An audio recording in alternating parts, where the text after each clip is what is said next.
मुख्यमंत्र्यांच्या सत्कार सोहळ्यात कृषी मंत्री दत्तात्रय भरणेंनी मोठं वक्तव्य केलं। देवाभाऊंना देशाचं नेतृत्व करण्याची संधी मिळावी असं पांडुरंगाकडे मागणं असल्याचं त्यांनी म्हटलं। हा महाराष्ट्र खूप दिवसापासून दिल्लीच्या त्या तख्तापासून लांब आहे। कुठे साहेब आपण घरचं म्हणून घरीच नाकावं कुठे साहेब, योग्य वेळी म्हटलं मी। आपण पांडुरंगाकडे एकच साकडं घालूया, आपण पांडुरंगाला एक विनंती करूया, योग्य वेळी आमच्या देवाभाऊला या देशाचं नेतृत्व करण्याची संधी मिळावी हे शेतकऱ्यांच्या वतीनं मी विनंती करतो।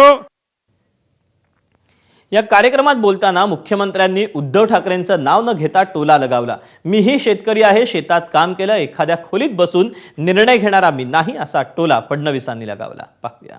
पण मीही शेतकऱ्याचाच मुलगा आहे। माझ्या घरी वडिलोपार्जित शेती आहे। माझे वडील स्वतः शेतकरी होते। आजही माझी शेती माझ्या गावामध्ये आहे। कोणी जाऊन पाहिलं तर माझ्या शेतीमध्ये आजही त्या ठिकाणी धानाची शेती होते।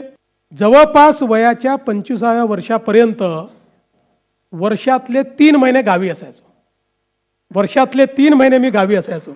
माझ्या गावातले मित्र अजूनही आहेत आणि घरी शेती होती, घरी आमराई होती, घरी ऊस होता। त्यामुळे एखाद्या रूममध्ये बसून निर्णय घेणारा मी नाही आहे। हे सगळं जवळून बघितलेलं आहे। तिथे राज्यातील अनेक भागात पावसानं पाठ फिरवल्यानं शेतकऱ्यांवर मोठं संकट उभं राहिलं। परभणीमध्ये एका शेतकऱ्यावर तब्बल